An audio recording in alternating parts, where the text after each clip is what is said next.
बंगाल में विधानसभा चुनाव की तारीख की घोषणा हो गई है और इस बार का चुनाव बेहद खास माना जा रहा है क्योंकि बंगाल पर बीजेपी की नजर शुरू से रही है और बीजेपी बंगाल पर जीत हासिल करने के लिए तमाम हथकंडे भी अपना रही है।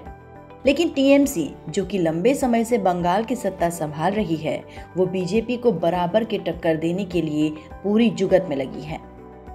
इन सब के बीच बंगाल की राजनीतिक सफर पर नजर डालना भी बहुत जरूरी है। आजादी मिली और देश का विभाजन हुआ तो बंगाल का भी विभाजन हुआ।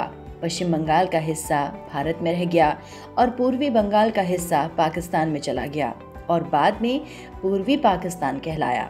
दोनों ही ओर को खून खराबे के अलावा विस्थापन और शरणार्थियों की समस्याओं से रूबरू होना पड़ा। फिर 1971 में भारत के सक्रिय सहयोग से पूर्वी पाकिस्तान स्वतंत्र देश होकर बांग्लादेश बना। लेकिन इस दौरान एक बार फिर पश्चिम बंगाल को लाखों लोगों को शरण देनी पड़ी। 1947 से 1977 तक जहां राज्य में 7 मुख्यमंत्री बदले और 3 बार राष्ट्रपति शासन रहा, वहीं 1977 से 2011 तक वाम मोर्चा के सिर्फ 2 मुख्यमंत्रियों ने कामकाज संभाला। पहले ज्योति बसु 21 जून 1977 से 6 नवंबर 2000 तक मुख्यमंत्री रहे। फिर अपनी उम्र का हवाला देते हुए जब वो मुख्यमंत्री पद से हटे तो बुद्धदेव भट्टाचार्य ने कमान संभाली और 2011 के मई में विधानसभा चुनाव तक पद पर बने हुए रहे। आजादी के बाद से 1967 तक तो कांग्रेस का शासन रहा। कोई 8 महीनों के लिए बंगाल कांग्रेस के नेतृत्व में यूनाइटेड फ्रंट ने सत्ता संभाली। इसके बाद 3 महीने प्रोग्रेसिव डेमोक्रेटिक गठबंधन ने राज किया। फिर फरवरी 1968 से फरवरी 1969 तक 1 साल तक राज्य में राष्ट्रपति शासन रहा।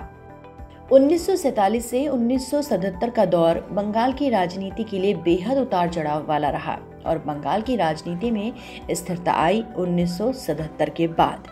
बंगाल में वाम मोर्चा का काफी दबदबा था और कांग्रेस भी यहाँ अपनी जमीन तैयार नहीं कर पाई। फिर राजनीति में एंट्री हुई ममता बनर्जी की। पहले उन्होंने कांग्रेस छोड़कर अपनी पार्टी तृणमूल कांग्रेस बनाई और फिर धीरे धीरे अपनी पार्टी को कांग्रेस से बड़ा कर लिया। जब आर्थिक उदारीकरण का दौर शुरू हुआ, उसके बाद से वामपंथी सरकार ने धीरे धीरे अपने को बदलने का क्रम शुरू किया था। साल 2000 के दशक में बुद्धदेव भट्टाचार्य के नेतृत्व में विशेष आर्थिक क्षेत्र की चर्चा शुरू हुई और टाटा जैसे उद्योगपति को आमंत्रित करके कार उद्योग लगाने को कहा गया। लेकिन ये बदलाव वाम मोर्चा को भारी पड़ा और इसे औद्योगिक विकास के विरोध में ममता बनर्जी का सितारा बुलंद होता गया। अब पश्चिम बंगाल में तृणमूल कांग्रेस बड़े भाई की भूमिका में है और कांग्रेस उसकी छोटी सहयोगी पार्टी के रूप में।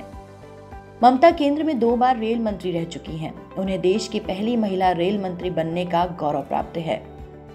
2011 में उन्होंने पश्चिम बंगाल में 34 सालों से सत्ता पर काबिज वामपंथी मोर्चे का सफाया किया।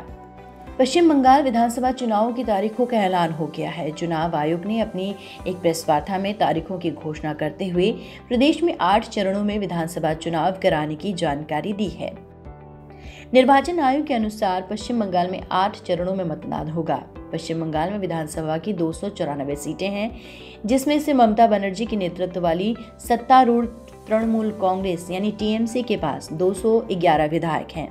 पिछले चुनाव में कांग्रेस ने 44, लेफ्ट ने 32 तो भारतीय जनता पार्टी ने मात्र 3 सीटों पर जीत दर्ज की थी। यहाँ बहुमत के लिए 148 सीटों की जरूरत है।